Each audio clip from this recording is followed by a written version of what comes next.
Episode number 19, Michael Laird. All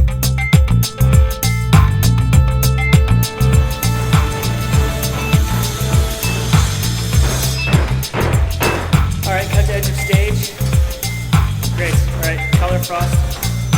Check. 1, 2, 3. Check. Stand by, please. Heads to half, heads out, letting cues 1 through 10, sound cues 1 through 10. And welcome back to The Title Block, a podcast about Canadian theatre designers, their history, and their craft. And I am your host, yes, Michael Cruz. And you may have noticed there at the beginning of this podcast, we have new intro and extra music. I'm super excited. I commissioned Vern Good, sound designer here in Toronto. Designs all over the place. Stratford Festival, most of the theaters in Toronto she's worked at. She's great. She has written custom, unique, and wonderful theme for the show. It also includes a voiceover by lighting designer Gabriel Cropley, so props to him for recording that over the weekend. And I'd like to thank Vern Good. This is really exciting to have this kind of new custom theme. So goodbye, see you at the lights, and hello, new theme by Vern Good. That leads us into the next thing I want to chat about just before we start our episode or my conversation with Michael Laird. That is the Patreon account. Yes, the Title Block podcast now has a Patreon account that you can go to and support us with. You can become a patron for just a couple bucks. That's all I'm asking for. Really, it's just to support the production of the podcast, including bringing high-quality interviews with the designers that you love, and maybe the ones you don't. I'll let you decide. And things like special content, like panel recordings and special interviews from around Canada, not just in Toronto. It is a bit of a hike for me to go other places. And I really do want to do these things on location. I can do things by Skype. I spoke with Alan Stitchbury there in the fall of 2014 on Skype, and that was great. But it's not quite high quality. It certainly isn't archival quality, and I really want to get a good interview with these important theater designers. So the idea is to travel to locations, including hopefully Vancouver at some point next year, to chat with critical theater designers like Michael Whitfield, and other people like that out in Vancouver. So go to patreon.com/the Title Block podcast and click on that old patron button up there and give us a couple bucks a month. This will also allow me to prioritize more episodes a month. Right now I get about one out every month. That's about all I can do with a full-time job and some advocacy work that I do. So click on that button and I'll be able to get more than one out a month. The goal there is to get about $2.50 per podcast episode. I'll add more goals as my travel plans firm up, but that's the one I want to hit right now. So make sure to share that with your friends and support the podcast. What else? Yes, this week I am speaking with Michael Laird. Now, I know in the last podcast I told you guys I'd be releasing my conversation with William Schmuck, the head of design down at the Shaw Festival, but I wanted to get a sound designer in on the Title Block podcast. We haven't done this before, and it's mostly been because I don't know anything about sound design. Now, I know some things. I've operated and I know architecture somehow. I've missed the entire digital revolution. I can still edit on reel to reel if you remember what that is. But I got Michael Laird on. We're going to talk about what is sound design, what he does as a musical theater live reinforcement sound designer as opposed to a sort of composer sound designer. We talk about the difference there and the breakdown of the staff and how he approaches things. It's a really great interview. I'm really excited to have this as an intro into sound design. And what this will do is allow me to talk to other sound designers and have a actually informed conversation with them.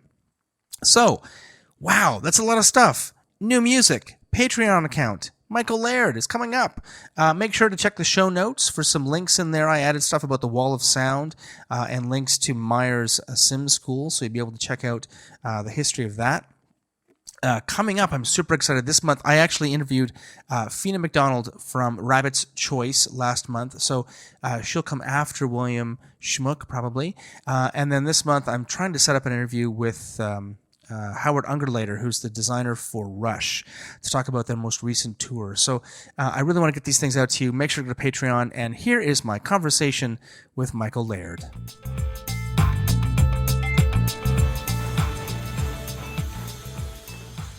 Michael Laird, welcome to the Title Block. Michael Laird is a sound designer based in Toronto, and we're going to talk about his life and career today and his process.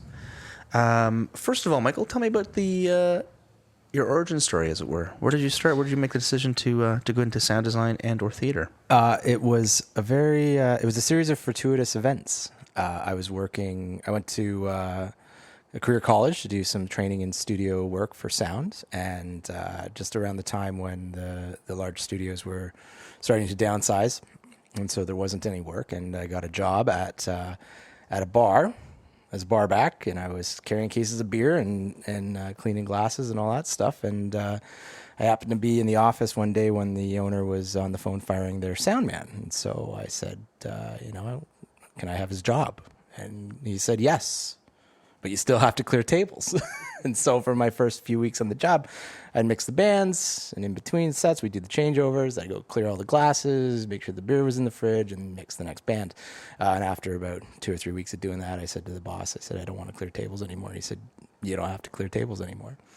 So I was doing that for a few years, and a friend of mine at the time was a performer, and she said, you should think about doing sound for theater. And I really hadn't had any exposure to much theater, and so she introduced me to a sound designer, Richard Farron, and I applied with him to do a grant through Theatre Ontario, the professional theater training program, and was fortunate enough to get funded to work with him for a 6-month period of time, and I got to work with Soul Pepper Theatre, with Data Camera and Daniel McIver and Daniel Brooks, and basically got a pretty intense crash course in theater composition and theater design. And I was very fortunate that parlayed into my first gig on the road, which was taking one of Daniel McIver's shows to New York City,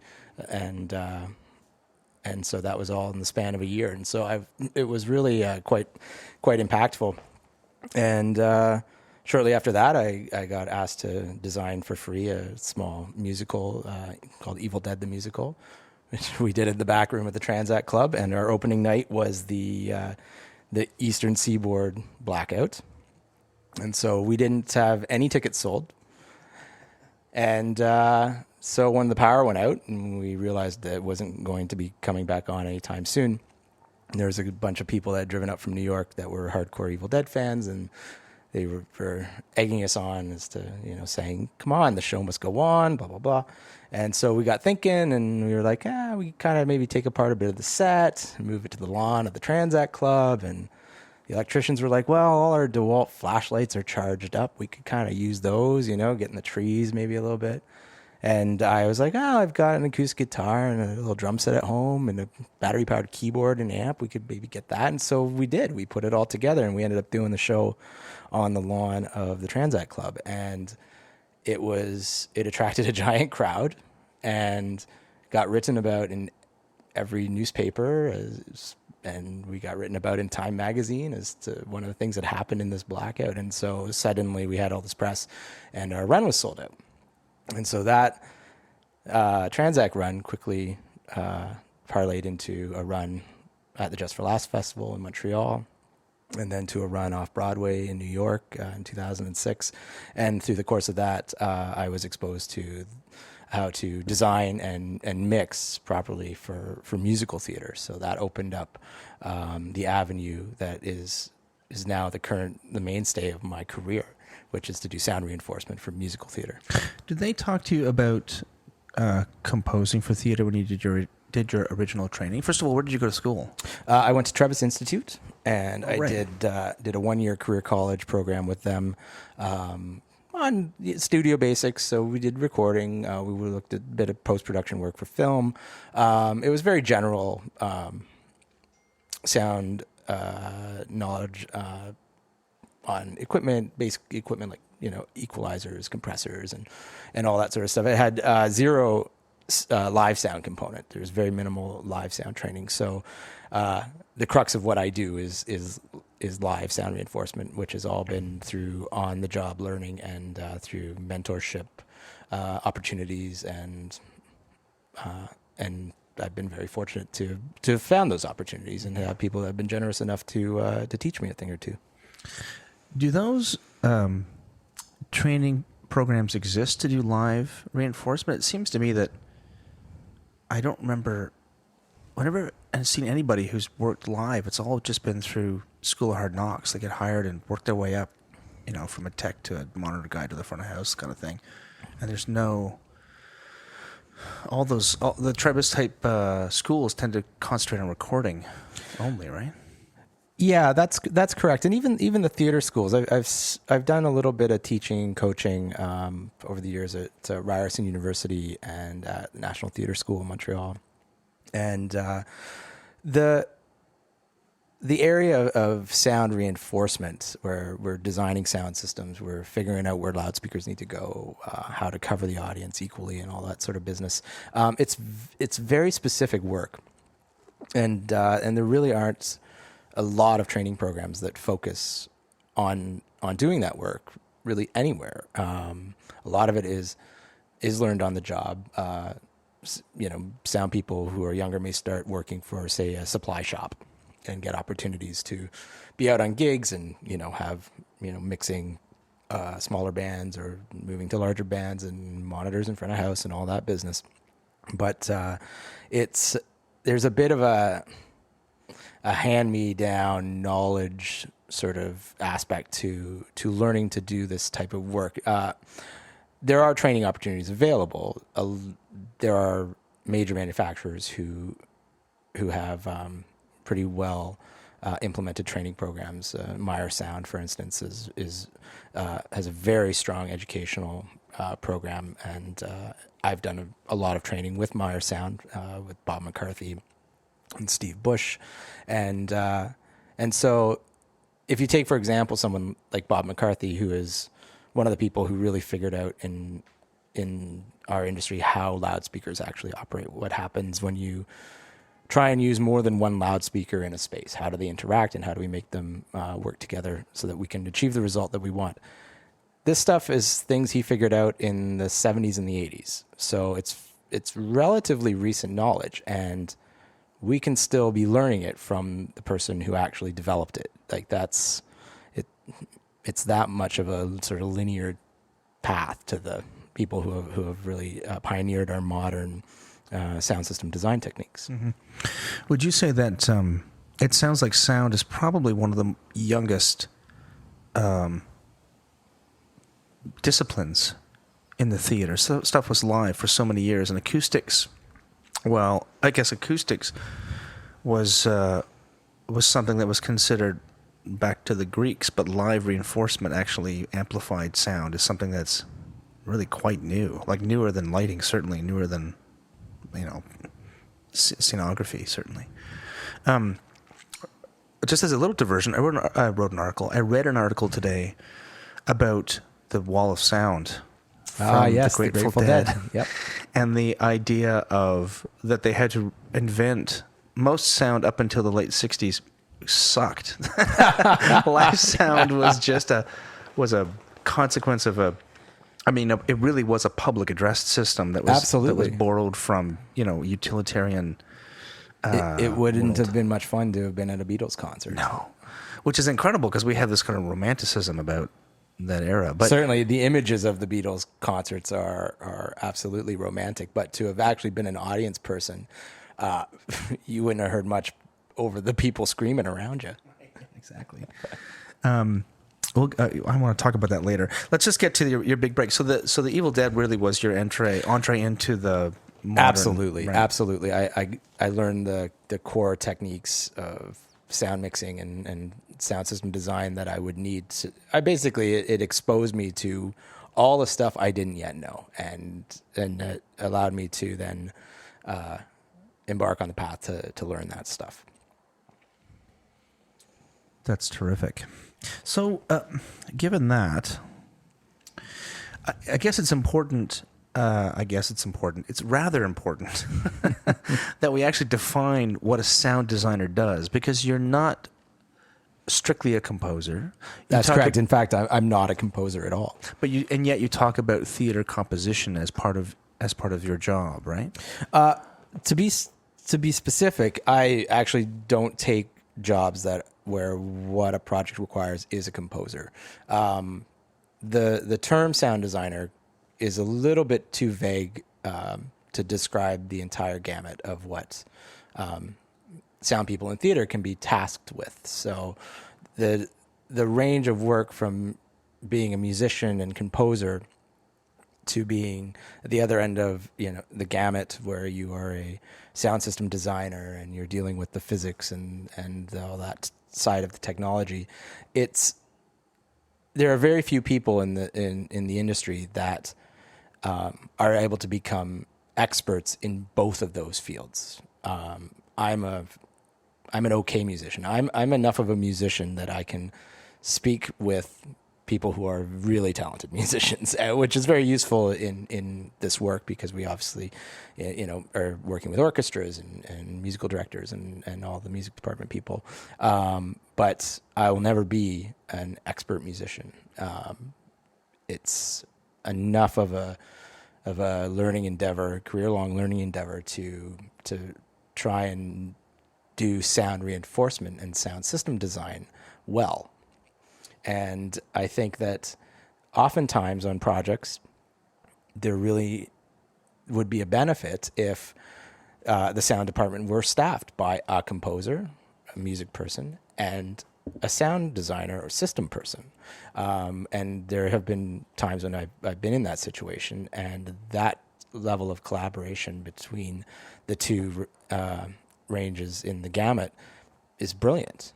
The work that we can do is really effective. You don't have a non-musical person like myself stressing about needing to write a music cue that I'm not very good at doing. You don't have a musical person who has to figure out the minutia of the time delay on the rear delay loudspeakers. So that collaboration is really great when a company's resources allow us to work that way. Do you think that directors understand that when you're hired? Like, what are generally the expectations from a director when you're called to do a straight play? Now, do you do just straight plays, or do you do only musicals and live reinforcement? Or I imagine you choose your projects to match your skill set. Right? That is correct. I do. I do fewer and fewer straight plays. Most of the time nowadays, if I do a straight play, it's when a play is being done in a theater where it would be helpful to have radio mic reinforcement on the voices. So I do lean towards shows that require sound reinforcement for the voices, and I do that because I find that work to be very challenging, and it's the work that I find very interesting. So. Makes sense. That being said, there are sound designers who are primarily composers. Absolutely, there are magnificent ones. Mm-hmm. And do you think that enough thought goes into choosing, matching specific designers with specific shows to make sure that those skills are met, or does it occur that you've hired somebody and the expectations don't match? Do you think that occurs often? I actually think that many times the choices, at least of the stuff that I've seen, the work from friends and colleagues and that I've seen, I think the choices are really well thought out. Absolutely. And we're very fortunate in the sound community. It's a relatively small group of people, and there are a lot of great people in this community. We all try and help each other out. So, if there's ever challenges, we talk to each other, and we're always kind of make our resources available, because we all want each other to succeed, and that's something I'm very grateful for. I'm really appreciative of our sound community here in Toronto. Well, I guess it's important then really to define what you think a sound designer does then. So they're not a composer, generally. Generally, to be specific, there are terms that aren't used very often, but to be specific, there's you can speak of someone who writes music as a sound score designer, and someone who works at the reinforcement needs of the show as the sound system designer. Those two jobs often have the interchangeable title of sound designer, and it is a less clunky way to put it in the credits. But specifically what I do as a sound designer, a sound system designer, is I will look at a theater and I will figure out what does it need for a PA system to properly and equally reinforce the sound of the show for the patrons that are in the audience. It's very much like the process that a lighting designer would go through in designing specifically a lighting system that is appropriate for the show that you're working on. It's not necessarily just a straight up cookie cutter answer for every show's sound reinforcement needs. So that's what I do. I look at that and I speak, through conversations with the director early on and conversations with the music director early on. We decide what is the aesthetic of the show. Is it a quiet piece? Is it a rock show? And through that we make choices on how we're going to decide to implement a PA system that will reinforce the sound of the show in a manner that is conducive to the aesthetic of the show. For many years, my understanding of doing small theater. Now, I haven't done a lot of musicals necessarily, and even then, sound designers on musicals, my experience has been they've been a house tech who has been obviously has the skills to mix a live show, but that process has been a negotiation between the director and the house tech as opposed to a designer. And for many years in legit theater, it's been the speakers are in just 2-point stereo.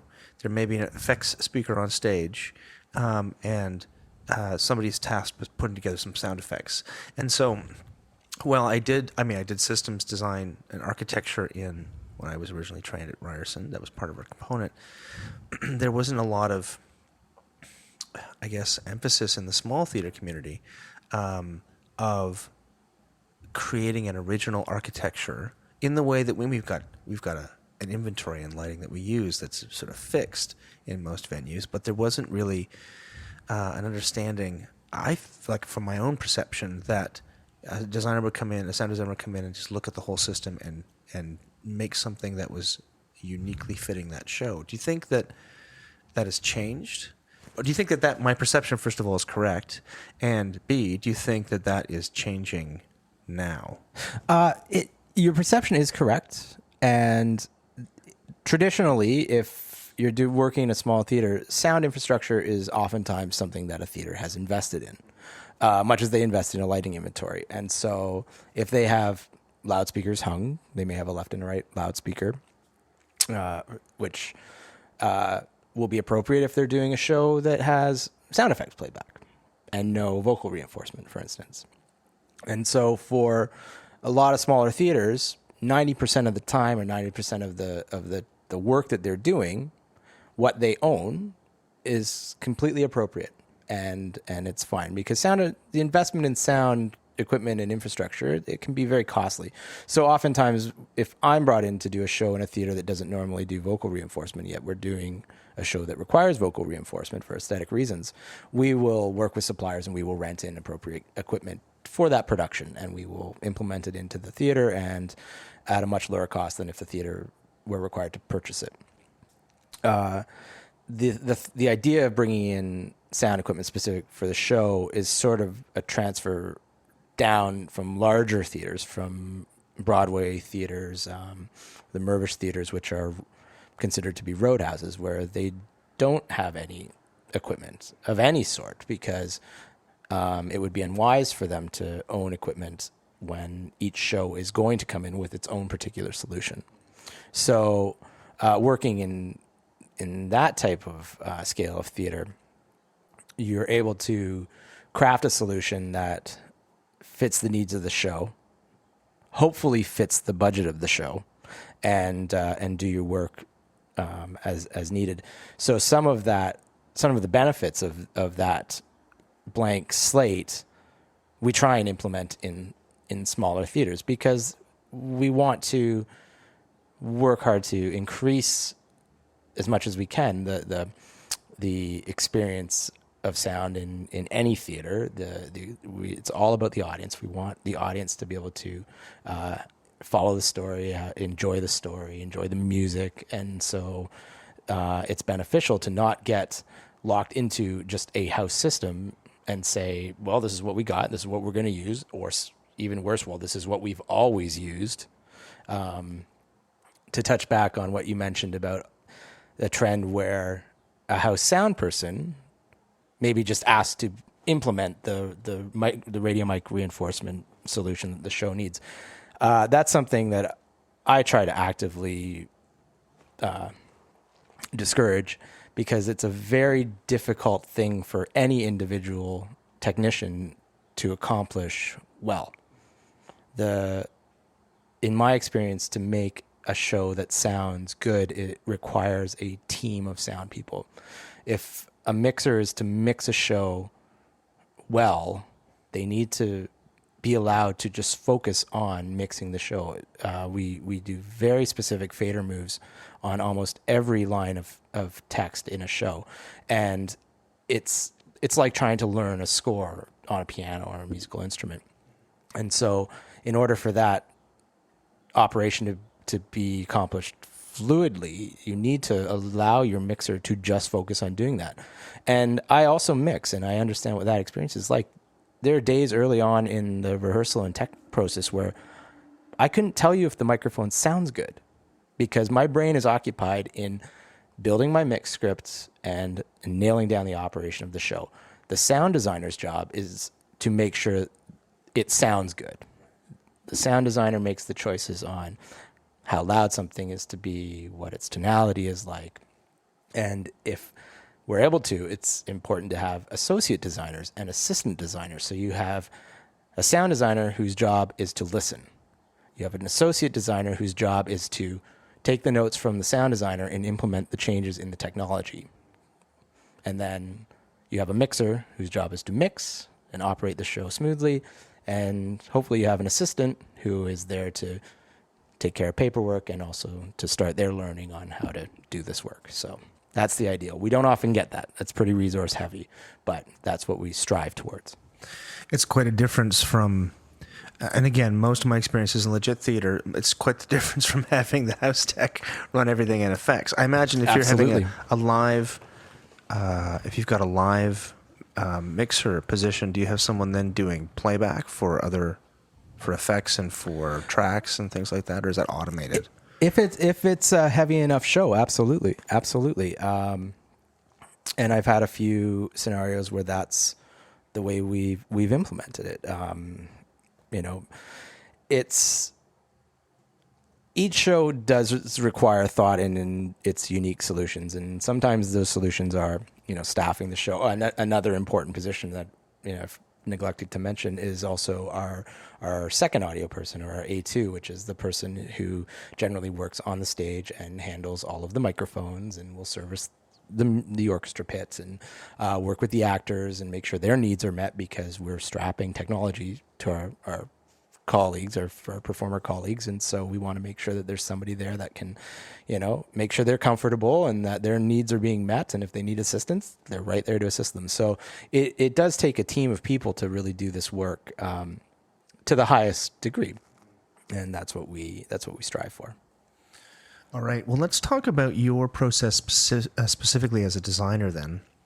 From what I gather from what you said before, it's obviously as similar as all the other designers. You have to establish a vocabulary with the director, make choices. Yeah, absolutely. Understand the story, and serve the play. Where do you usually start? Do you do any research before you begin the play? Like, how do you attack the script? What's your first step? My first step is to usually have a conversation with the director about broad aesthetic. We want to eke out just what the ideas are. I'd keep it pretty broad brushstrokes from the artistic side at the beginning. I also speak to the music director. Same sort of deal. I want to get sort of broad brushstrokes on what they're thinking about.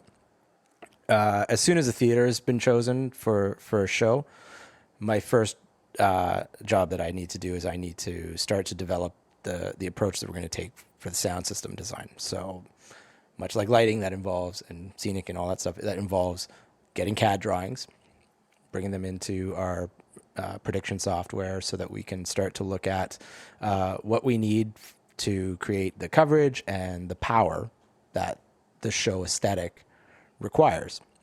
And so we work with our colleagues in lighting and our colleagues in scenic to try and make sure that we can share space and that loudspeakers go where we need them to go, but don't impede the artistic vision of our lighting designers and our scenic designers. And we start there. And the first thing that comes out of that is a list of stuff. And that list of stuff will go out to tender for suppliers to bid upon it. And we'll look at that and see where we end up landing budget-wise. And we'll either be really happy because everything fits, or we'll have to have conversations on how we alter it to fit budgetary restraints. But that's where we start. And from there, it's a lot of technical work, science work, in making sure that we create the system drawings and all the infrastructure that's needed to put the entire thing together. We have a number of major areas that we need to look at. We need to look at the loudspeaker configuration and how it relates to the audience and how do we give them their experience. We need to look at how do we control the system. What are we using for a console? What do we need for playback? We need to look at what do we need for an on-stage monitoring system? What do we need for a band? Do they need personal monitors? Do they need, in-ears and things like that? We're looking at radio microphone systems. How do we, put these radios on people so that they work with the costume design so that we can hide things nicely and have them still sound good? And so there's all sorts of elements that sequentially need to be thought about when you're doing this type of design process. And let's talk about the acoustic choices. So, again, I'm naive. I feel like a musical or a live reinforcement experience should be naturalistic, but it sounds like that's not always the case. Is it just a matter of taking the person on stage, amplifying them so they sound like they're next to you, or do you shape it to denote a period? Do you shape it to denote an environment specifically on stage, or do you not go that far? Is it just a naturalistic reinforcement? It's an interesting term, naturalistic reinforcement, because it's a thing that doesn't really exist. Natural sound is what you get if you put a human on a stage and you ask them to speak or sing in a room with no reinforcement technology or loudspeakers or microphones involved. As soon as we put a microphone and a loudspeaker into play, we've gone beyond what is natural. We are working in purely synthetic. Now we can sculpt that synthetic sound so that it sounds the least unnatural. And that's really what we tend to try and strive for. The human hearing system is really an interesting sense because it's a very fast response. It responds to stimulus very fast. It's designed to keep you safe. It's designed to let you know when there's a predator sneaking up behind you and you hear the twig break and you go, whoa, and you flee. So it's very quick to judge, and as soon as you start to make the human voice sound strange, it becomes a distraction. It becomes a subconscious distraction to the audience. And so we don't necessarily have to revert just to a human on a stage with no vocal reinforcement or no loudspeaker reinforcement in order to have the audience not be distracted. But we do have to work within a parameter of quality where we need to make the human voice sound acceptably like a human voice to the audience so that they don't go, hey, you're subconsciously go, hey, you're messing with me. There's something not right here. So a big part of our work is to minimize that distraction. And that's what we achieve through making large sound systems that are built out of many distributed components. We try and democratize the way that the sound is propagated throughout the theater so that there isn't just a loud source left of the stage and a loud source right of the stage, because that's distracting. If you're looking at an actor who is standing in the center of the stage, yet you're hearing their voice spread to your left and to your right, your brain's going to go, that's something strange here. It's going to pull you out of the storytelling. In a lighting analogy, for example, I did a show that was supposed to be film noir. And film noir is about control of shadows, and it's about, it's very specifically filmic, and so I don't have control over where people look like we do with the camera or spill, so you have to have very tight control. And I found that to create something that looked simple, you had to put many different layers and components in it, and it sounds like what you're saying is to make something sound naturalistic. It's not just you can't just have one channel coming from left and one channel from right. You have to have a whole bunch of different sources. So it sounds as naturalistic as you want it to sound.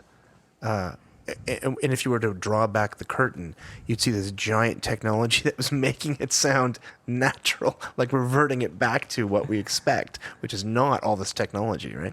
That's an excellent analogy, actually, because that's exactly what happens.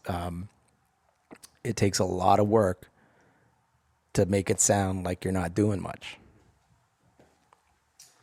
Which I think is why people think it's easy, right? You say, we'll just do a little musical and we'll get some radio mics and it'll be fine. And then you put together your 2-channel stereo and go, why does it sound like crap in here? What did you do? Yeah. And then you have to spend more money, I guess, to make it sound naturalistic or make it sound complete, right? Yeah, absolutely. It's very deceiving in that manner. You could probably use that as a tie-in to the Tony thing if you want, because that's why they dropped it, because they're like, we don't know how to judge it, because when it's good, we don't notice it. Yeah. Okay, so let me segue back into the process. Sure. Okay, so we'll talk about that. That'll be a great segue into the Tonys later. But let's just talk about. Sorry. Starting again. We'll use that to Subway. Well, Subway. Okay, that's a great place to segue into the collaborators discussion with the Tonys. But let me just finish this discussion about process first. So you've gone through and you've created. I think we got to the point where you created the architecture. What do you have to do to implement that in the load-in? Like, what is the next? How do you get to sitting in the front of house? Is it just plugging everything together, or is there what constitutes, again, because everything is lighting for me, a focus? Right? Is there a moment where you have to go, okay, well, now to implement this, we have to do a whole bunch of things that require your ears at certain positions in the house, right? Yeah, absolutely. So we load in much similar to a lighting rig. We have to get our stuff in the air. We have to get all our cable run. We have to get our racks in place, our radios, our front of house positions, all that sort of stuff.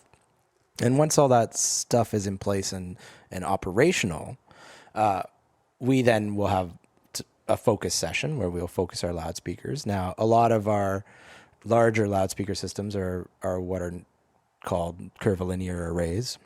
And so they have a variable geometry, and part of our prediction process will be to calculate the particular angles that the loudspeakers need to be constructed in. So our main just before you go on, what is that process like? Is there a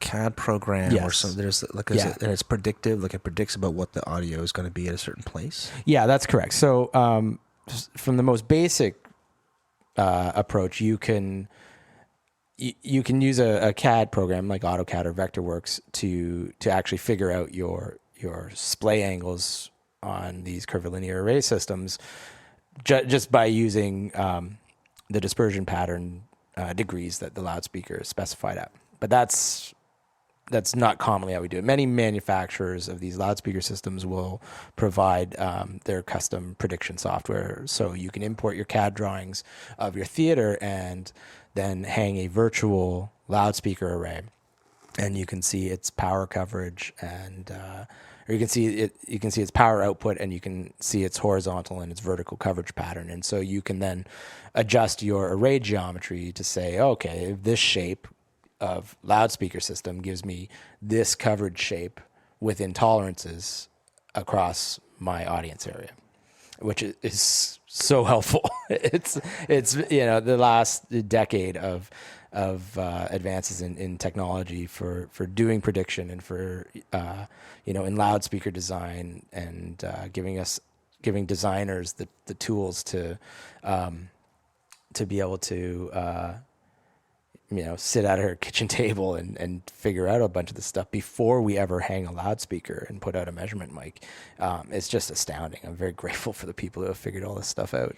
And it sounds like, in the smaller and regional houses which are being built, in a standard process where you're going to be doing mostly legit theater, and those choices are going to have been made for you. Do you think that we have that process down? I mean, most theater consultants have acousticians that work with them, and they've got the company that's providing the sound gear. There's got to be an intermediary that's making those decisions, right? Doing exactly that work. Those spaces. Do you think it's adequate enough, or? Well, it's actually interesting that you mentioned acousticians, and you mentioned that there's collaboration between acousticians and system designers, because that's actually commonly what doesn't happen.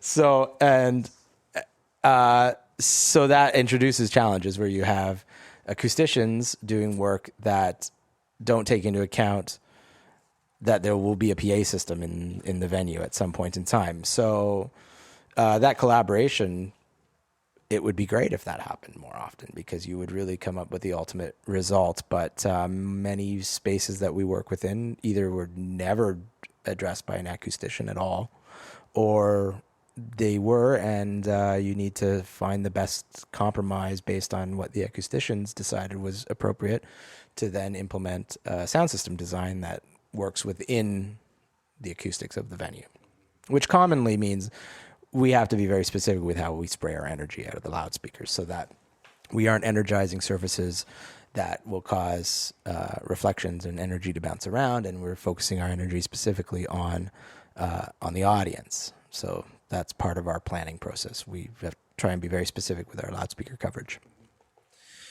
Do you ever take steps to change the environment of the theater to reduce those kind of bounce or increase them? I know some theaters actually have different configurations when they're doing symphonies or vocal, reinforcement, or they're doing a band, or they're doing, vocal feedback, vocal presentations like award shows and things like that. And they've got drapery that could be set up. Do you ever do that kind of work, or is that just, are you relying on the configuration of the space to make those decisions? If it's a venue that's been designed to have variable acoustics or controllable acoustics, we'll absolutely take advantage of those systems. So if that means closing acoustic drapes to reduce reflections, we will happily use those assets. But in many places, you don't have variable acoustics, like a theater such as the Royal Alex, which was built at a time where the music for shows was written differently. There were more dynamics. The orchestrations would allow a space for the human voice to sit. We had performers on the stage whose training and aesthetics were different from some of the modern stuff that we do now, and they could sing out to a house full of people. And most importantly, we had audience members who their day-to-day life exposure to sound and music was a lot different than an audience person's exposure today. They weren't listening to high quality loudspeakers in their homes. They weren't listening to, high quality headphones or going to see high quality sound in cinemas. And so the threshold of listening has changed from an audience perspective. And so what would have been an acceptable sound level from a singer back, 80 years ago or 100 years ago, it would absolutely be considered too quiet to a modern audience, and they wouldn't enjoy that experience as much. So when we go to a theater like the Royal Alex and we have to make decisions on how we put a PA system in there, we're dealing with an environment that was architecturally built to help the human voice travel to the audience, and has reflective properties to direct energy in the space that can sometimes work against you when you're using a loudspeaker to push sound through the space. So we again look at the CAD drawings and we try and configure our loudspeaker systems to be very specific, to put the energy on the audience, not on the architecture, and that's how we achieve the correct balance of direct sound versus reflective sound that we need to provide to the audience. And that's a very important ratio to maintain, because if an audience person hears a louder reflection of a sound source than they hear of the direct sound from a loudspeaker, from a voice, it becomes very hard for the audience to understand the words. The intelligibility, the speech intelligibility drops. And so it's very important that we do our best to maintain the correct ratio of direct to reflected sound in order to allow the audience to hear the storytelling. Now that reminds me, or that makes me think that if a group is making a decision about doing a musical, and they choose Oklahoma versus Songs for a New World, both. I mean, Songs for a New World, I think, is a more cabaret kind of presentation than Oklahoma, but Oklahoma was written in a time where there wasn't live reinforcement, and then you try to apply live reinforcement to Oklahoma. Do you have to direct it differently? Do you have to have a discussion with the musical director about those? Like, our musical directors must be aware of that, right? Yeah, absolutely. If you're doing a modern musical in your smaller space and you think, well, the band is small, we can just do it live, we don't have to worry about mics. It sounds like what you're saying is, when you're doing a modern musical, especially one that is produced in the Broadway system or the West End system or LA, where you're expecting it was made for a large audience that was supposed to be reinforced, then you have to be careful when you make your sound choices, because the music is not there to accommodate a live voice. It's there to accommodate a reinforced voice. Yeah, absolutely. And those are all. It's a delicate balancing act to make the choices that are appropriate to a show and appropriate to a show's budget. At its most basic, a drum set is loud.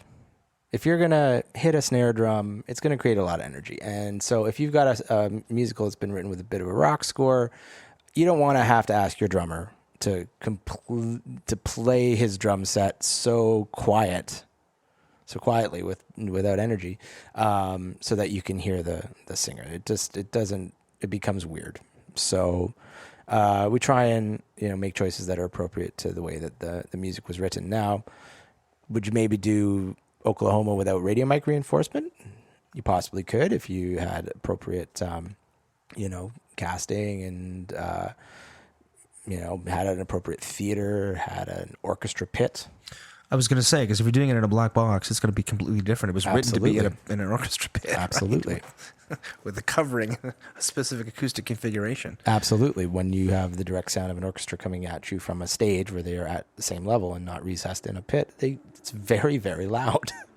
And it's unrealistic to expect a vocal performer to compete with instruments, which are tools that were designed to artificially, spray sound energy. So, we do have to be sympathetic to that, and we have to not, ask our singers to do something that it's really unrealistic to expect them to be able to do. All right, and then just a final finishing off your process. So everything's focused. You're sitting in rehearsals. What is your day-to-day experience like? This is crazy, but this is the first time I've heard of a mix score, and it makes perfect sense. But it seems like it's very complex. And how do you communicate those ideas to your mixer, and how do you share ideas and resolve conflicts when the mixer goes, well, this sounds better if I do this, and you go, no, do it this way because trust me, it's going to sound better this way. Like how do you communicate those ideas, and how do you record them? That's a very good question, and I should give you some pictures of some scripts That would be awesome. to help to illustrate this. Yeah, we can include that on the show notes. Yeah. So the process, the relationship between a designer and a mixer is very collaborative, and my job as a designer is to support the mixer particularly when they're starting the early days of learning the mix on a show. So what we do is we start with a script, and the first thing that the first thing that I'll do is I'll take the script, I'll bring it into Photoshop, and I'll erase all of the stage directions, anything in the script that is not actual spoken or sung text.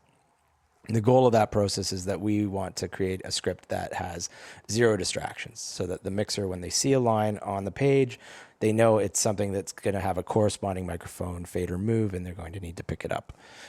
We don't want them to go, get lost by reading a stage direction, then realize that, oh, I'm missing the next actual line of text. So we clean the script. If it's a small show, we'll have the radio mics on faders. If it's 8 or less, we'll run them on their own individual channel faders. If it's any more than 8, we start to need to move microphones around so that the mixer can control them appropriately from a small group of faders. And so we call those DCAs or control groups or whatnot. And so the next step in our process will be to go through the script and realize and mark out, who's on this fader at this point in time, who's on this fader. And then if we run out of faders, then we realize, okay, we're going to need to program a scene change in the console so that we can move new people onto our bank of control groups. And we repeat that through the entire show. And so we figure out what the fader assignments need to be so that the mixer can realistically control the show or control a large number of radios.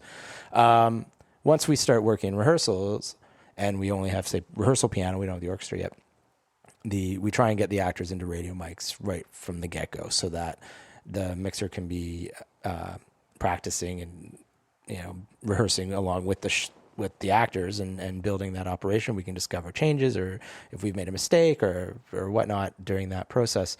And at that point, it's really about the mechanical operation. So while the mixer is learning the mechanics of the operation, the sound designer is dealing with the sonics. We're working with the music department, addressing any needs that might come up with them. And the whole thing sort of starts to gel. And so by the time we get working with orchestra, which generally we get some orchestra calls where we get to work with just the orchestra and we don't have cast, and so we can work on how the sound of the orchestra is. We can give them attention to help to address any needs they may need, audio monitoring needs, they may need video monitoring. We just try and give them the attention that they need. And then when the magic day comes that we have rehearsal with orchestra and with cast, we then get to hear where we've ended up. And from that point, we'll work on discussing dynamics of numbers. Where does it need to be loud? Where does it need to be quiet? And we put a lot of thought into structuring a mix that has movement in it. And again, it's a very collaborative process. I'm very fortunate that I've worked with a few excellent, well, more than a few, but I've worked with excellent mixers. And I've gotten to work with a few people multiple times. And Owen Hutchinson out at the Citadel in Edmonton him and I have been collaborating for probably about 5 years now. And the relationship it's unlike any other colleague relationship that I know of, because it is so intrinsically collaborative. I might have an idea on how something, how I think it should sound, and the mixer may have an idea to say, well, like you said, what about like this? And I'm open to that type of collaboration because it might be the better choice, right? And especially when you're working with good people, it's very valuable to come at it creating a mix from that collaborative point of view. And again, I've been a mixer and I've gotten to work with great designers. I just got to work with Garth Helm and Jonathan Deans and their team recently, and it's a very collaborative job. So That's fantastic. Now, can someone else step into that? Like, if somebody gets sick, and you haven't had somebody along with the mixer from the beginning, right? Is the paperwork and the score robust enough that somebody who's experienced can step in and go, "Oh, I can run this show"? it's very, very difficult. Very difficult. I've been in that position myself before, and it's a very scary position to be in. And actually it illustrates a bit of a problem, because from an operational standpoint, the mixer's track, for lack of a better word, is it's highly integrated with the show. Almost every line in the show is a mix move. So it's not something that you can just easily pick up. It doesn't matter if you're a great mixer or not. You need to have built the muscle memory in your hands that allows you to mix the show fluidly. And oftentimes, if you're just reading it off the page, you're late. So you kind of got to be in simpatico with the show in order to do it well. And it's a big challenge to have someone else trained that can do that can mix a show as well. On larger shows that have longer runs, it's absolutely that. Usually what it is the second audio person, the A2, the radio person.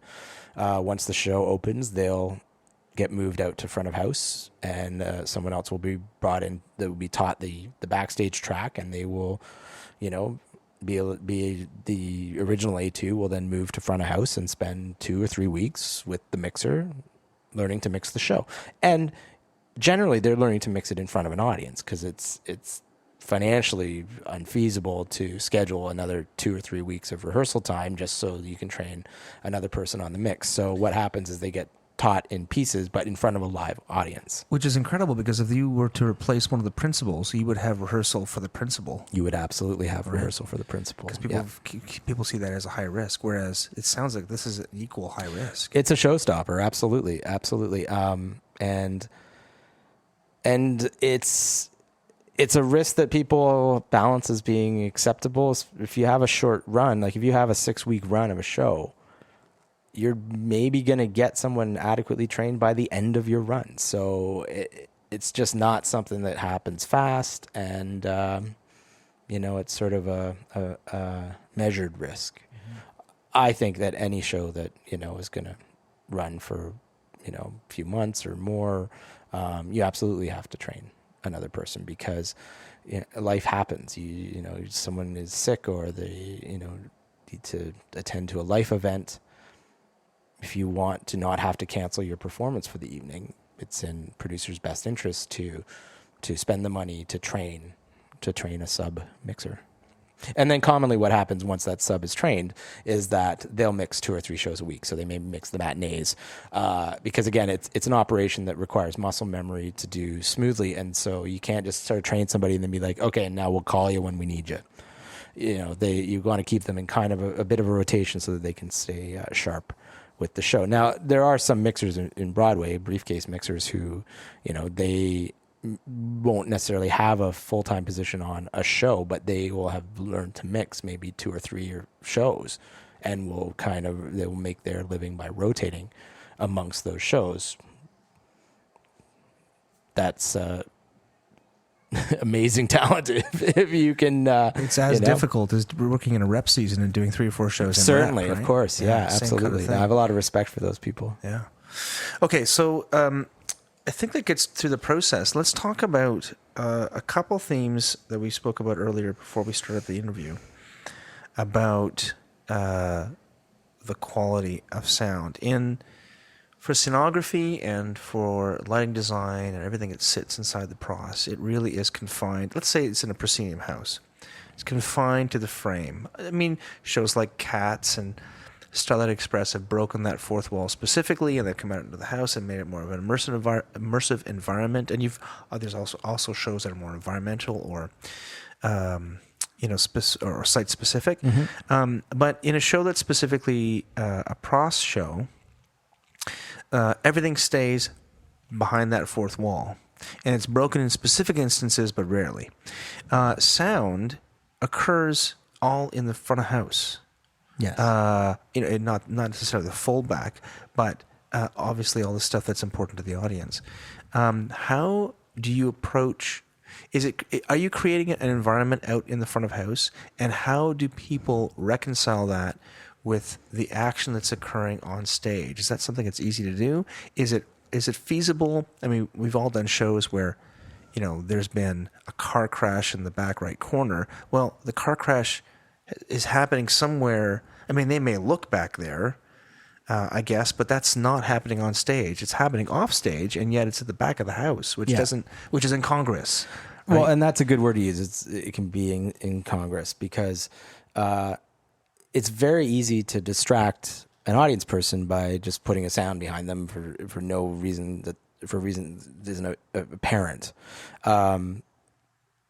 For general reinforcement of the show, for the vocal reinforcement of the show, we're wanting to keep the audience's attention forward to the show. So we try and make our sourcing appear that it's coming from the stage. And we do that by using center cluster loudspeakers, and just trying to keep the image as central as we can. Now, surround loudspeakers can be effective for using them for effects playback, for instance, or trying to do work with modifying the perception of acoustics. You can use them to put reverb returns or things like that into the space to sort of give some stuff that's kind of fun. You can do all sorts of stuff with surround speakers, but I would not, or at least I haven't yet, I wouldn't necessarily throw an electric guitar all of a sudden coming from the rear of the house. Or put a voice back there unless we wanted the audience to actually turn their heads and go, what's going on back there? Yeah. I remember doing a show at Stage West where I was actually operating lights and sound, and it was it was called Jake's Women, and it was starring one of the guys from Three's Company. I have no idea. I can't remember the guy's name. I think he played Larry. And at one point in the show, he has a bit of a mental break, and he starts hearing voices from all the women that he's really treated quite incorrectly during the show, and they come from all over the house, right? And it was nice. a specific choice, yeah, to have them come from one's up here and then one's down there and one's over there. It seems acceptable, but you are really drawing the audience out, of the action, right? And there's no boundaries on if you want to do something for an artistic reason. I mean, you can. There's no rule to say that you can't do that, and that isn't an effective design choice. And I just think that it's important, particularly, like I said, the distinction for the vocal reinforcement or your musical reinforcement, to understand that it's a very fine line between enhancing the sonic experience and causing a distraction. We're very, very sensitive. Humans are very sensitive in their hearing system, and it's important to take that into account when you're making your choices. Mm-hmm. And it's why doing something like throwing the voices of the women all over the theater can be very effective, because we are very sensitive, and so strong choices that take advantage of the sensitivity of the human hearing system.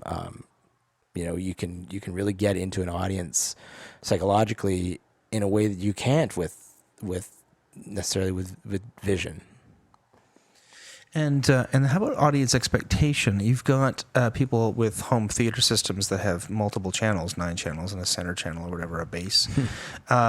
Is there an expectation from the audience? I mean, so many people. I have the sensation that the audience, many people don't see the difference between live theater and a film production, right? They seem to act that way, anyways. Is there an expectation from an audience point of view to be immersed in the environment? Or, is that being done, or is it really staying in a theatrical world when these? I mean, you're doing mostly musicals, which are very theatrical. Yeah, absolutely. Is it acceptable to create an environment in the front of house that plays along with the action, that scores it basically with environmental choices?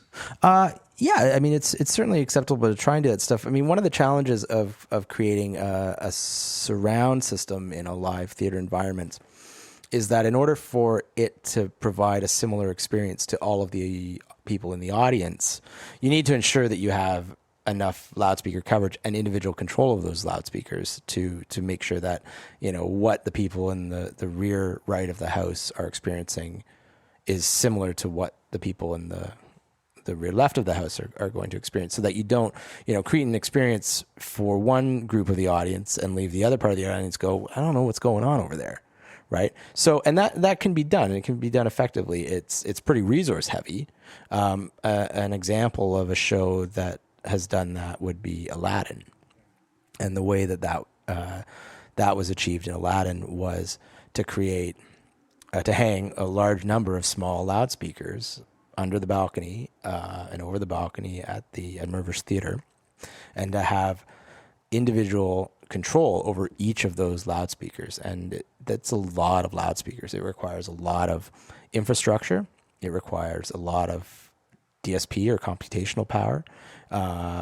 And it was a big thing to implement. In addition to using that system to move sound effects around, Aladdin, for instance, went one step further, is that they implemented a technology to try and localize the sourcing of the voices of the actors to the actor spatially. And they used a system called Timax to do that and to track the lead actors. And so what the system would do would be to put tiny amounts of the actor's voice in all of these small loudspeakers and calculate the appropriate time delays for each of these loudspeakers in real time to track the actor through space. And that can be pretty effective. It's out of reach of many productions because it took a lot of resources, and it was such a big implementation of that particular system that, the company in England was sending their software engineers to be in Toronto for weeks and weeks because they would have to make changes to the software because they had never implemented it on such a large scale before. So, there's certainly, that's some groundbreaking stuff, and very cool that Disney is, willing to let their sound designers and their teams to, try and push that envelope. But that's the type of effort that you do need to put in to do that work well, and well meaning that you give the similar experience to all of the people who bought a ticket for the show, because that's really, at the end of the day, the goal of the sound system designer. And it's to democratize the experience of the patrons. And as one of my mentors puts it, there's no such thing as a cheap seat. Everyone who is in that theater to experience the show deserves a chance to experience the same show as anyone else. And an example of how something like that could be implemented is Love in Las Vegas. Beatles Love.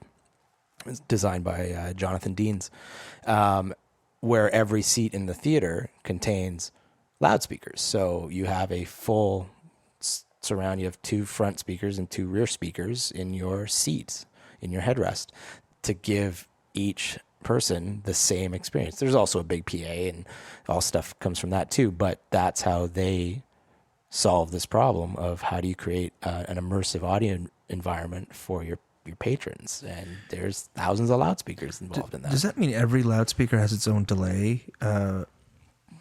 processing going on as well? So it's matching the mains?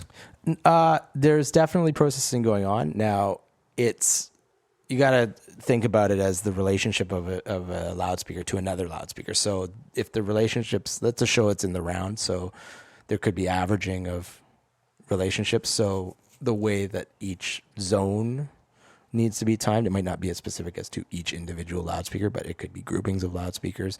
Now, I certainly know that, again, that was a very resource-heavy system design to implement, and at certain points, some compromises needed to be made on, types of loudspeakers and a level of control and stuff. But a really ambitious system and a very effective solution to what that team wanted to achieve and what they wanted to give to their audience as a sonic experience. So pushing the envelope, it's really cool. That's great. Right. Okay, so we talked about the wall of sound earlier. Yes. Let's just talk about that. We'll segue into your training at Sim School. So Sim is a product that Meyer Sound makes, which is for measuring sound systems and loudspeakers and all that sort of stuff. Mm-hmm. And so Sim School is part of the Meyer education program where you can learn to operate that platform, that system, but more importantly, learn the reasons why you would use the platform and what are you trying to measure, why are you trying to measure it, what decisions can you make based on the measurements that you have taken. Okay, so the Grateful Dead. Yes. The year is 1968 or something. Something like that. And they've been playing with 2-point stereo with a bunch of horns and maybe a bass rig and some tin cans. Yeah. And a PA system that was based on technology from the 1930s. So what was the gentleman's name? Bob McPherson? Bob McCarthy. Bob McCarthy. John Meyer and Bob McCarthy. Okay. Spent a lot of time working with the Grateful Dead.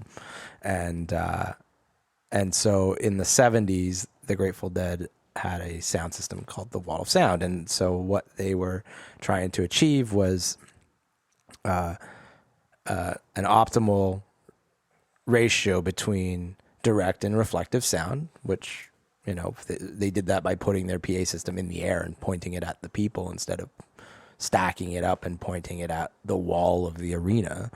So, they're really making some advances, and they experimented with things like having loudspeaker systems specific to an instrument. So there's the guitar system, there's the bass system, there's the piano system, there's the vocal system, there's the drum system, and seeing experimenting with how that affected what the audience perceived. And they also did an interesting thing where they put the PA system behind the band, and it also provided the stage monitoring. So by using 2 microphones for every singer spaced very close together, one in inverted polarity from the other, the singer would sing into one of the 2 microphones, and the PA system would hear both of the microphones and combine the positive polarity and the negative polarity versions, and anything that was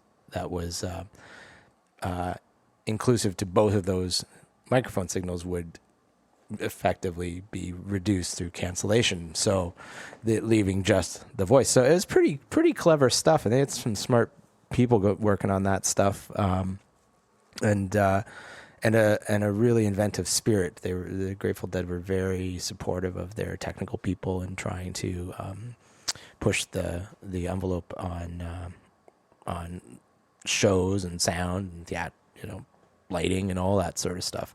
How do you tour a big show effectively and la-di-da. So now 50 years later, the band poignantly has just finished their set of farewell tours.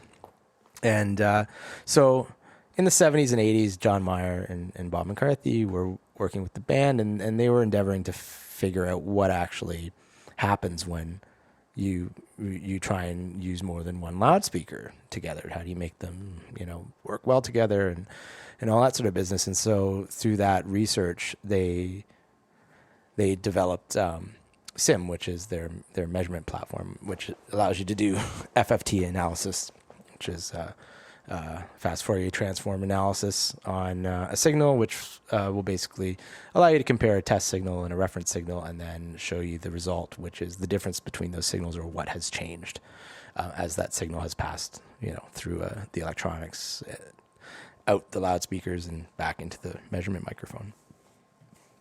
So through that work that John Mayer and Bob McCarthy did, working with the Grateful Dead and figuring out how loudspeakers work, they took that knowledge, and John Mayer started to develop loudspeaker systems, which were easier to combine, to take single loudspeakers to make larger systems. And they developed SIM, which is their system measurement platform. And now in the final concerts that the Grateful Dead have just completed, the sound system that they utilized was the latest Meyer Sound cutting edge large format line array system. And Bob McCarthy was posting online as a patron that he was at the concerts, and so it's just kind of a poignant full circle thing.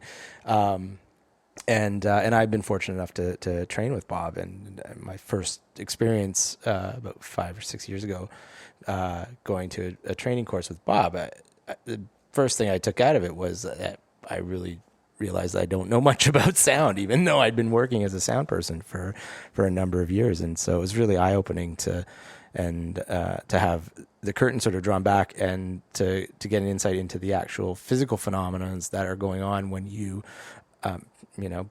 put a signal into an amplifier. It comes out a loudspeaker, and how does that energy behave in the air, and what happens when you need to use more than one loudspeaker to cover your audience, and all that stuff. And so being able to learn that from someone who was instrumental in originally developing our modern understanding of that has been really, really great. And I actually just ran into him not too long ago, and we had a little chat, and he publishes a great book that, and every sound person should own. It's sound system design and optimization by Bob McCarthy, and he's coming out with a third edition of that soon. And even someone who's helped to originally develop this work is still thinking about and refining the approaches, and how do you do this ever so much incrementally better. All right. So describe to me your experience then that you had going to the school. What was the big difference? You had been working in sound design up until that point. Well, what was missing from that original training, or what was it that turned the light bulb on while you were down there? Well, the big thing I took away from that first training was how to actually focus a loudspeaker properly. It seems like a fundamental thing that you would need to know as a sound person working with loudspeakers, and it is. But I had been doing it wrong. I didn't actually understand the full physical phenomena of how a loudspeaker operates, and so learning that basic piece of information made my work a lot easier and a lot better pretty quickly. I can imagine. What was the Evil Dead was your first sort of breakout hit, but when did you feel that before you went down to Meyer? What did you feel was your first show where you hit your stride? Like you felt like, yeah, this is what I should. I know I got this covered. It's interesting because it's an interesting question, because for me it feels like it's an incremental evolution, and actually, I think my most recent show is, maybe we all think this, but my most recent show is the one where I'm kind of like, oh, that's the best one. I feel like it's constantly evolving. My last show that I designed was a production of Avenue Q at the Citadel Theater in Edmonton, and that particular process, it just all came together. It was an excellent director, Dana Tkach, who created a very collaborative environment from the get-go. We had an excellent musical director, Don Horsborough, excellent cast, excellent musicians, excellent crew. It was just a magic collaboration, and it made the work feel simple, even though we're still doing all the stuff. but it made it feel simple and easy and light and joyous. And we got to put on a show that we ended up with a show that I was very, very happy with, and is, I think, the best sounding show that I've done to date. But the journey of getting to today, it does feel relatively incremental, because every time, you learn a little bit about, maybe how do you do that loudspeaker thing better, or how do you do that microphone thing better, or how do you have this conversation with your mixer better, or how do you be more clear with your collaborators of what your needs are. How do you outline your budgets and your schedules and all that stuff? Yeah, that all just kind of incrementally gets better when you realize, I should have been more clear that we needed, no hammer drilling to happen while we're tuning the PA system.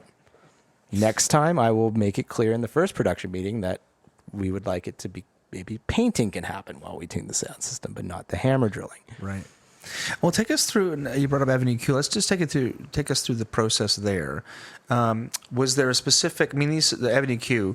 I can't imagine anybody doesn't know what Avenue Q is who's listening to this, but it is mouth puppets. It's a puppet show, and it's a puppet show. And it seems I'm not going to say that's belittling, because I just did a big thing with Ronnie Burkett in the spring, and if I'd said, it's just a puppet show, he'd kill me. I mean, it's a big production, and the people who are operating the puppets are seeing live, yes, and are beside them, obviously. How did you approach? Was there any special approach you needed to take because of that sort of setup, or was it just like any other musical? At first I was a little concerned just in how having the puppet choreography like close to the actors' faces, where we're putting microphones, if there would be any negative interactions with how the sound, if it would bounce off the puppets. I wasn't in Edmonton at the time when we were doing the initial design. I was in Toronto, so I couldn't lay hands on stuff. So trying to err on the side of caution. And so I wanted to make sure that we optimized our microphone placements to keep the microphones out of the majority of the puppet business. So, for instance, if a performer was operating a puppet with their right hand, mainly we would put the microphone on the left side. As it turned out, once we got listening to stuff and in practice, it didn't make a difference. The puppets were not a negative influence on the microphones. So we started to move the microphones around for different reasons, such as, when an actor had to stand next to a set piece or whatnot to avoid a reflection off a wall. But we had one moment in the show where the Trekkie Monster puppet is being operated by two performers upstairs in a window, but yet being voiced by the Trekkie Monster actor in the lower level and behind upstage of a door. So they're singing directly into the back of a door in a enclosed piece of set. And so when we did that blocking for the first time, it sounded very bad, because you could hear that, there was this reflection coming back off the door and going back into the microphone, is making it sound unnatural.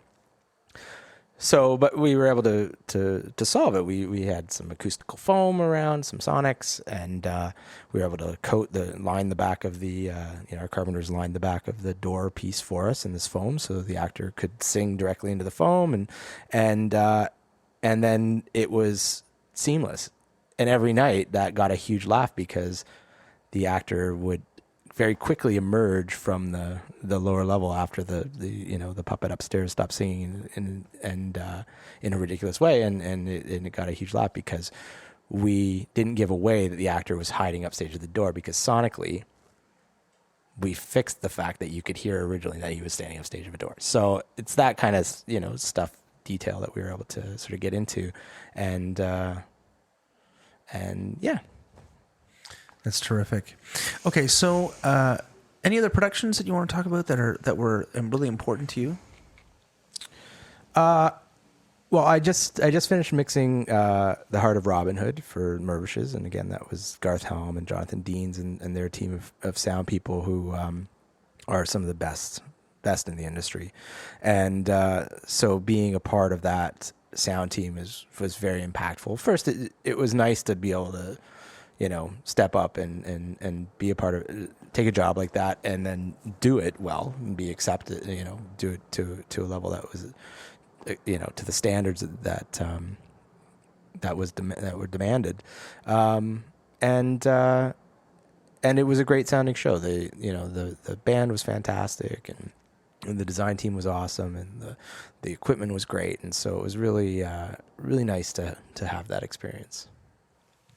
Okay, let's turn to the Tonys. So give us a brief history of sound design and the Tonys. When was it first awarded? The first Tony Award for sound design was in the 2008 Tony Awards, and very recently in this last season, the Tony Award for sound design for plays and musicals was eliminated.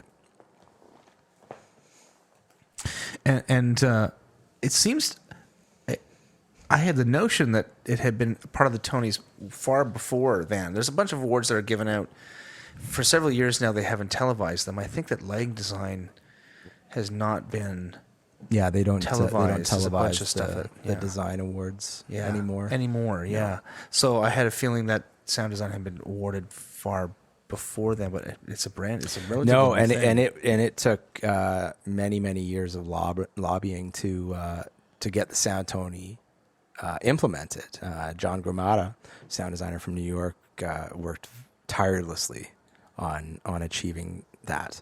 Part of it is some of the heritage of why it took so long to get a Sound Tony stems from the thought in the unions and in the IATSE locals that sound operators and people who do sound are actually assistant electricians. There is no actual sound department, so there's a lot of inertia just within the industry to sort of get past the thought that sound is just a subset of electrics, and it's something that is technical and not necessarily artistic, or is worthy of being sort of judged, compared, and accolades awarded to people who do outstanding work.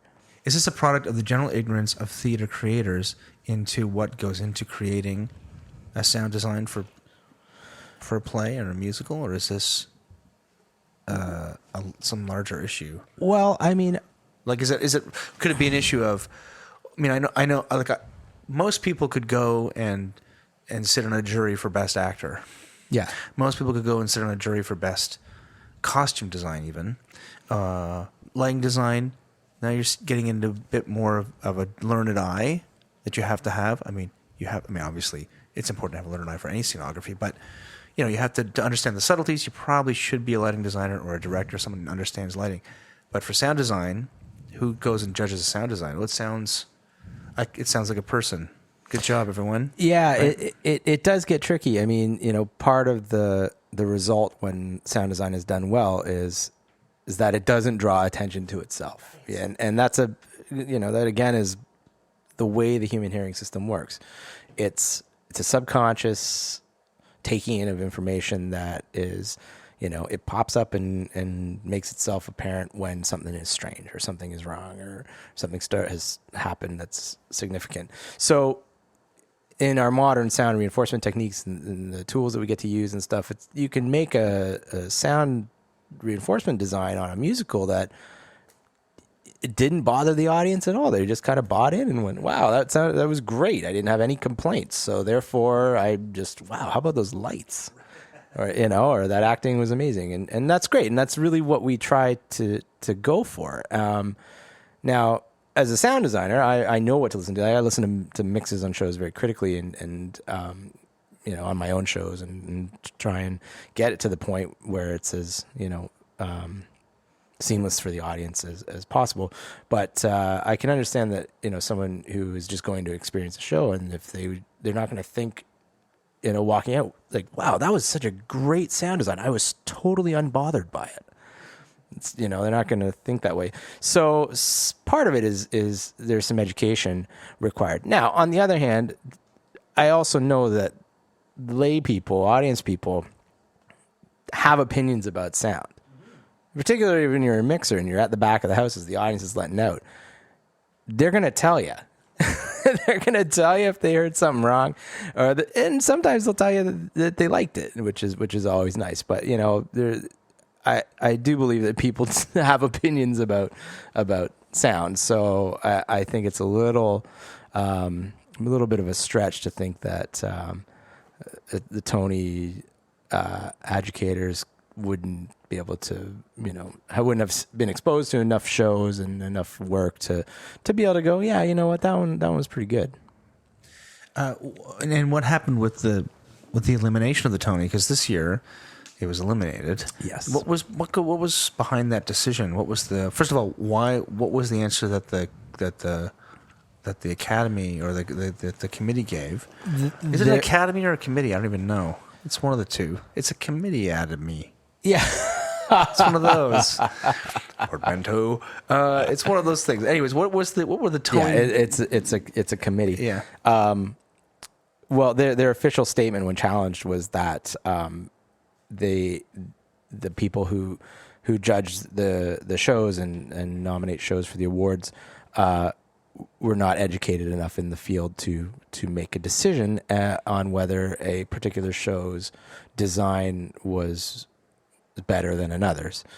And in addition, they also said that they had decided that the work that we do is not artistic work, and have reclassified sound as a technical craft, and therefore outside of the scope of the Tony Awards. Like props or like props or cutting or wigs, yeah. Right, which is unfortunate as well.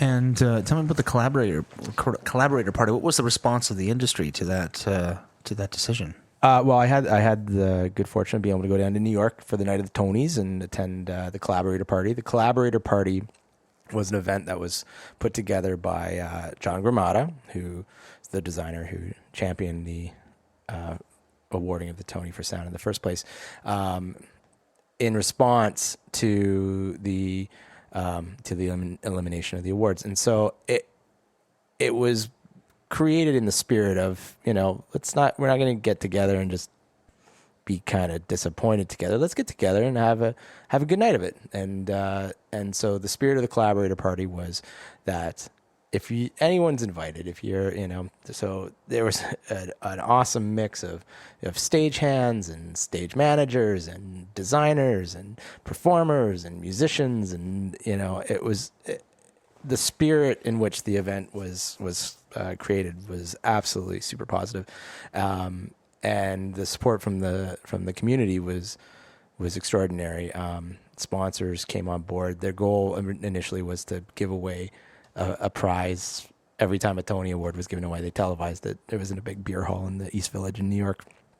And the support was so strong that to this day, every couple of days on the Facebook group for the Collaborator Party, they're still giving away prizes. They're still drawing raffle prizes. So, like Figure 53, who makes QLab, the playback software that we use extensively, they were big supporters. They USITT came on board. They live streamed the event so that people could join in all across the world. It was a really good event that came out of kind of a crummy decision by the Tony Committee, but the result of the event was extremely positive, and I hope that they continue to do that every year. Mm-hmm. Okay, so now here's the difficult question. Maybe not so difficult for you to answer, but let me put it to you. I mean, obviously, this is a design podcast. We've done some things that are not necessarily design. We had an audience thing in the spring, but make the case for me as a sound designer, as an artist, and not as a technician. Now, I want to make sure that people understand that I think that technicians are extremely artful. I consider myself as a lighting designer an artisan more than an artist. To have an original thought is a bit difficult for me. But, as designers, we're not there to necessarily have original thoughts. We're there to serve the play and to tell the story and to create an environment in which the characters are well placed. So make the case for me that as sound design as on par with scenography and lighting design and costume design. Well, I think the easiest way to sort of imagine that is think about what would happen if we were to turn off the sound system. and we were to endeavor to do a show in a modern theater using modern theater techniques across all departments. I think the first thing that you would hear that would be difficult is you would realize how noisy the lighting rig is. Yes, that's very true. That's very true. Scrollers alone. Scrollers, moving lights, video wall, all those things that have fans. So from a very basic level, we are kind of in a position now where we enable other crafts to do their work because we can take care of it. Okay, we can help with that whole noisy lighting rig thing. And so once that need is there, and once you have the need for reinforcement, the artistry comes in taking the unnatural phenomena of vocal reinforcement and making it feel natural. And so that artistry, it's kind of like sculpting. Like when you take a mix, you've got this raw block of sound. You put the faders up and there's all the people talking and all the singing and stuff happening. But in that raw state, it is not a crafted mix. You're like, okay, great. Everything's working. Now we start to take away. Now we start to create dynamics. So we choose whether we want to make this scene or this bunch of text a little quieter so that the audience has to kind of pull in a bit, right? Or do we want to be like, ta-da, right? And give them a big button at the end of a song so that they go, yay, like that was the best. That whole dance number was amazing, right? Like our art comes in pushing and pulling the emotional response of the audience and letting and integrating that with all the other departments. And lighting is a department that we collaborate with very closely because we have, especially in musicals, there's a lot of stuff that you can do that's real fun, that can work dynamically with lighting. And so that's where our artistry comes in. It's, if you were to just put a bunch of mics on performers, turn them on and put them into a PA system, you will almost always be unsatisfied with the result. So our art is in taking that raw material and finding the dynamics and the emotion within that. So the case, I think that's great. I think it's a terrific answer. As a lighting designer, I completely understand what you're telling me. As far as telling the story and the way that you're crafting it, it's almost exactly the same thing that we do with lighting. Yeah, you turn for the sure. lights on the full, Absolutely. it's going to look like crap. Absolutely. We're actually, and to get to a naturalistic state takes a hell of a lot of work. Yeah. And with an unnatural set of tools, right? So that makes perfect sense.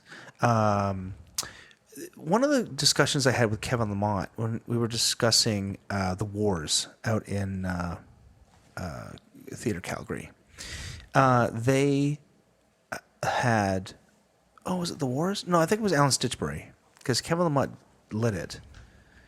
It was one of those discussions. Anyways, but the discussion was there was a problem to solve, right? And this is what design is. It's problem solving to tell a story. And there's my book. Problem solving to tell a story. And it's obviously much more complex than that, but that's okay. But they had a discussion about they could spend a bunch more money on making a set piece to fill in a detail that was necessary for the narrative. And during the discussion with the design team, the sound designer, whose name has now escaped me, I don't remember who designed it, piped up and said, "Hey, I could do something." And Kevin went, "Hey, that's a great idea. I could support that this way." And in that very moment, sound design or the sound designer transcended mere implementer and became a collaborator. Absolutely. In the team to solve those problems.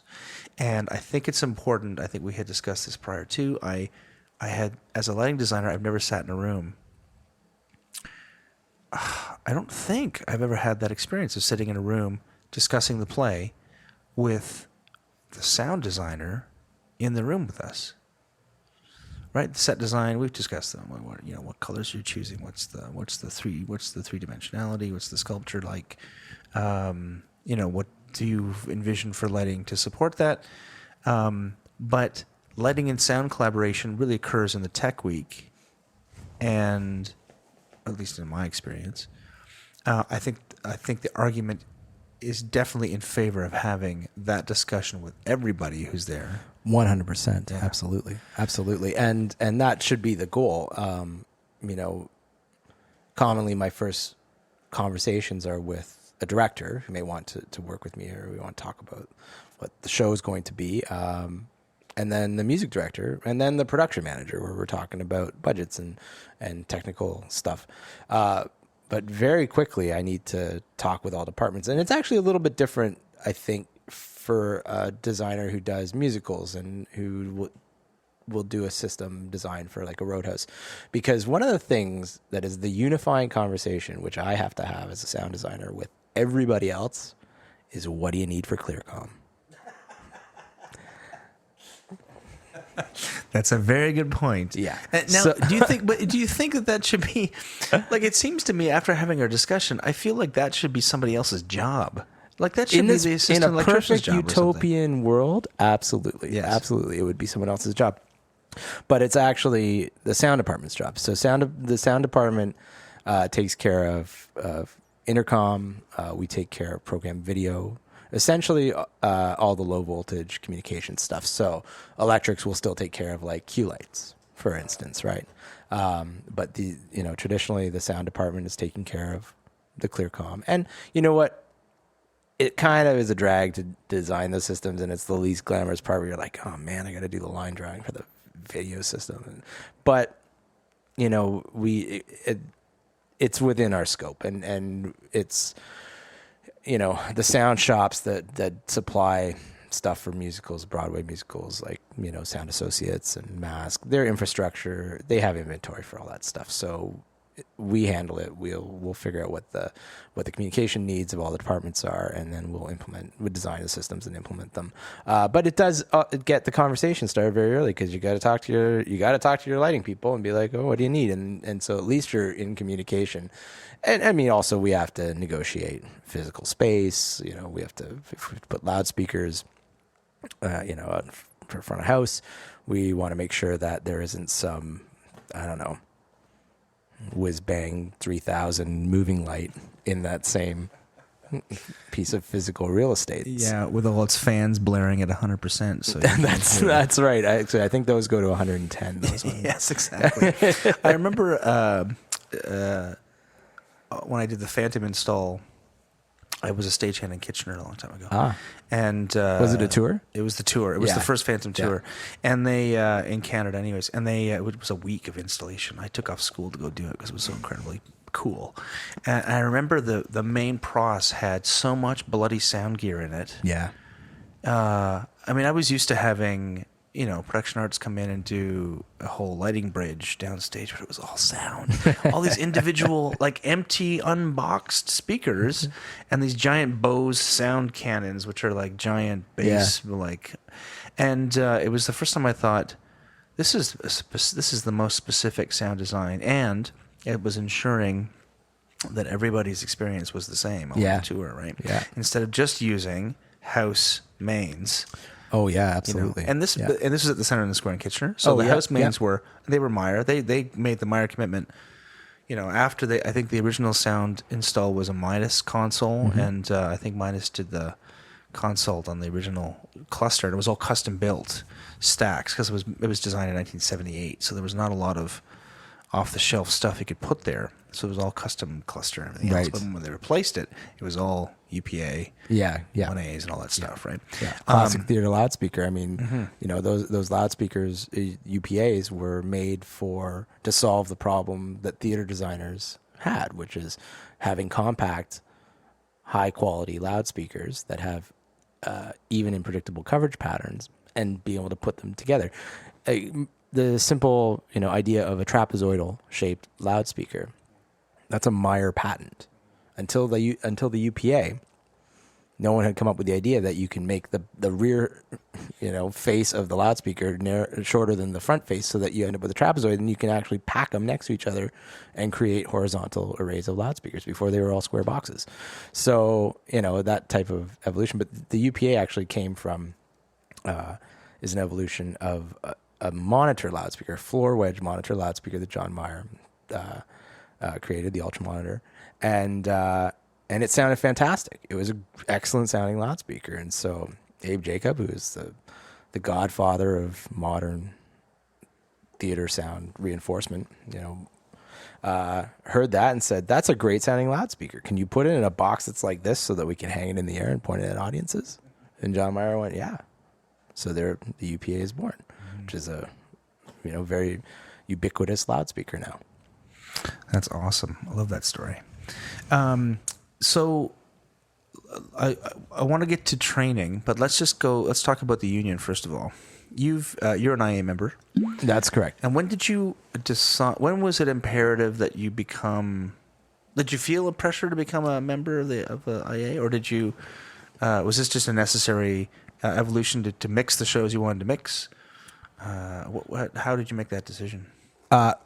Yeah. So my initial reason for wanting to become a member of IATSE is because I wanted to mix big shows. And so those positions are almost always union positions. Shows that originate on Broadway, where it's very strong, local one, very strong union. They will go out with union crews, and so most of the big theater houses are going to be IATSE crews, and so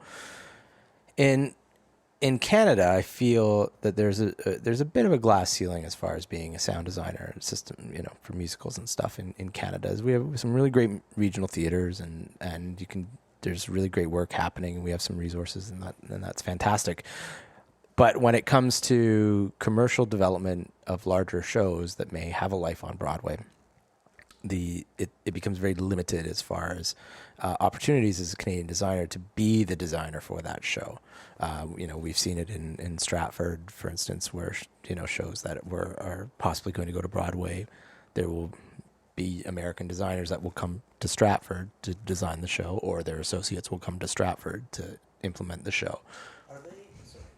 I'll just stop you there. Are they USA members? Yeah, I'm not as familiar with the ins and outs of the design union relationship in the U.S., but yeah, I believe the current state of affairs is that they are USA members. There was a bit of a shake-up between who had jurisdiction. IATSE, there was a sound design thing in IATSE for a while that Abe Jacobs championed, but I think the current state of affairs is that it's USA, which makes sense from a position of treating sound designers as designers and not technicians. Yes, yeah, that's correct. Yeah. Okay, sorry. Continue. Stratford. There was a glass ceiling. You were talking about the glass ceiling. Yeah, the glass ceiling, and I understand a bit why. I mean, it's disappointing that it's there, but I understand, if that it's probably, easier for a producer to bring in a designer from New York that may develop or tech a show or do a pre-Broadway of a show here in Toronto, and then once the show moves to New York, they're able to work in their home city. So it's a bit disappointing. I wish that we had some opportunities as Canadian designers to show our stuff and develop shows that may move to Broadway, but I think it's much the same with lighting design, unfortunately, as well. I'm design, sure, not so yeah. much, but lighting design, they have to pay a New York designer to be there anyways. Yeah.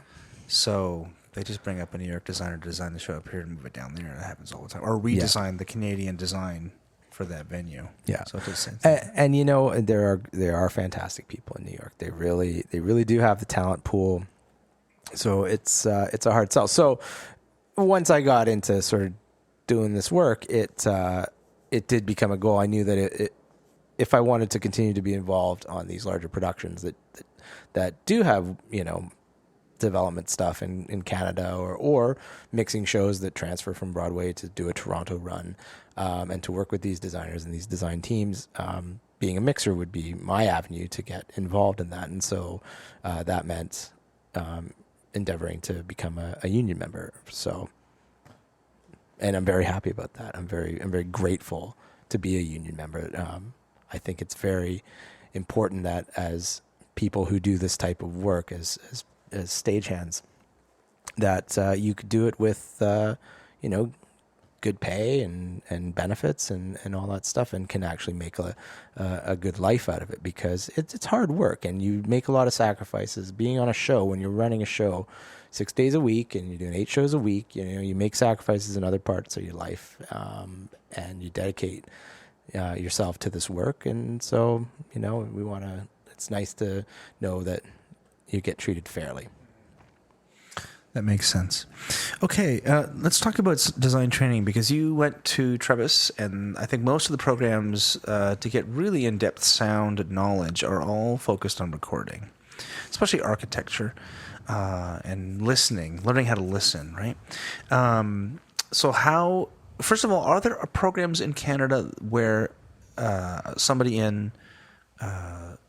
the college or university level can go and train in live sound or theater composition, or is that really just a mentorship position? There are certainly components of programs like Ryerson University, at National Theatre School, that allow people to be exposed to some of the work that gets done in theater sound, from composition and playback design stuff to some of the system design stuff. But I think there's enough scope in those programs that can whet someone's appetite, because it's not for everybody. Like, sound is not for everybody, and I think that there's opportunities for people to kind of get a foot in the door and go, oh yeah, that might be for me.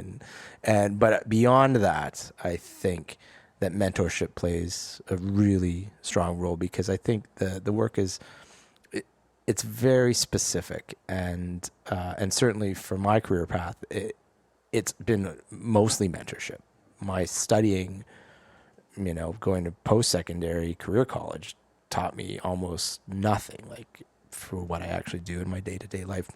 It's been primarily from the generosity of mentors, Keith Handegord and Richard Farron.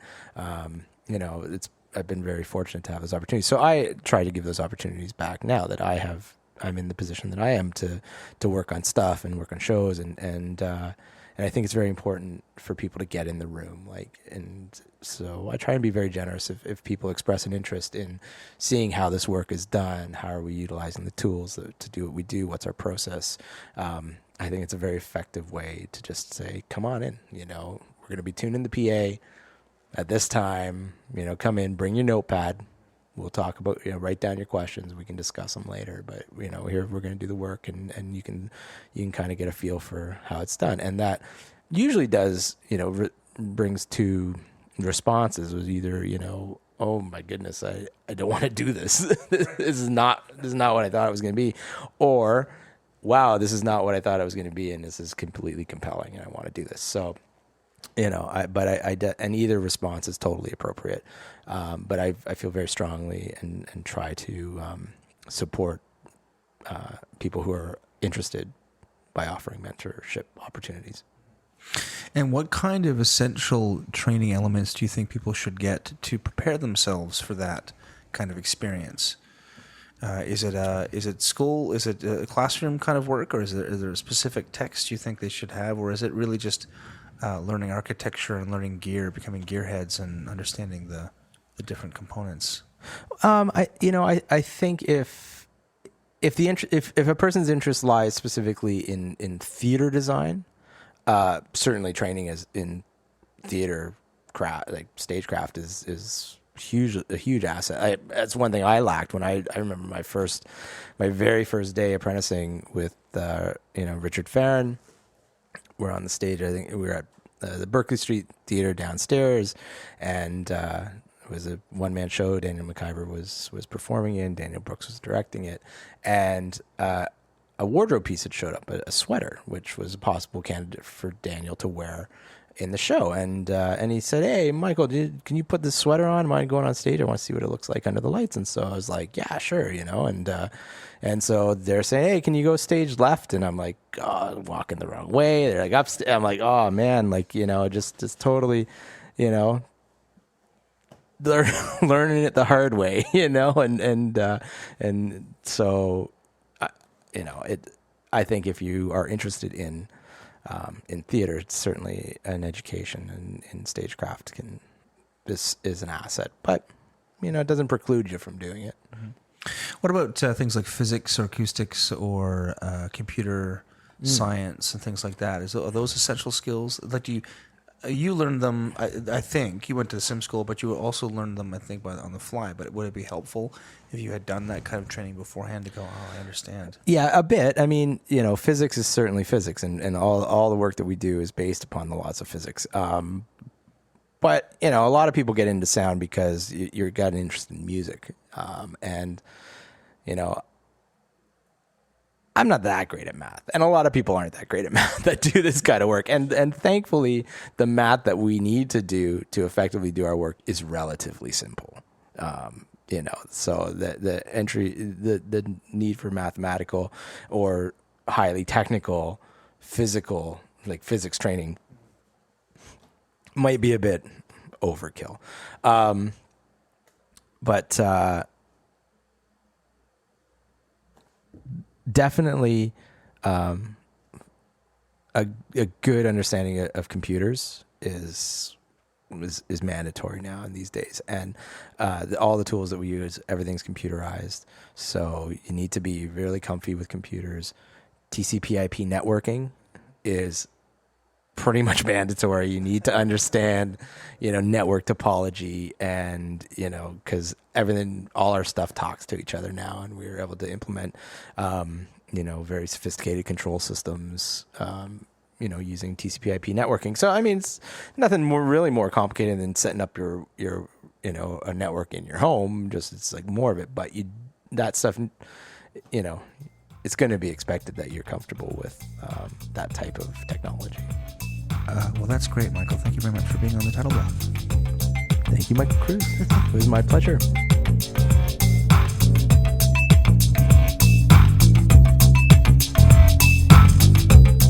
And that was sound designer Michael Laird speaking to me from the Title Block Studios here in Toronto. Next time, really, there's going to be more from the Shaw Festival when I interview the head of design at the Shaw, Mr. William Schmuck. The music for this podcast is by Vern Good with voiceover by Gabriel Cropley.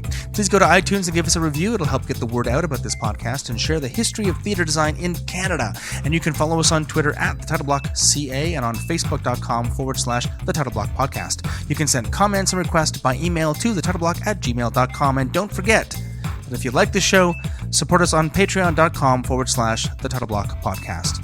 Feel free to share this with your friends, colleagues, students, and teachers, or listen to it while you attempt to find the weird hum in the mix and remove it. That hum right there that appeared out of nowhere when you realize it always starts when someone is making popcorn in the green room microwave during their Act 1 break. I'm Michael Cruz, and I'll see you next time on the Title Block.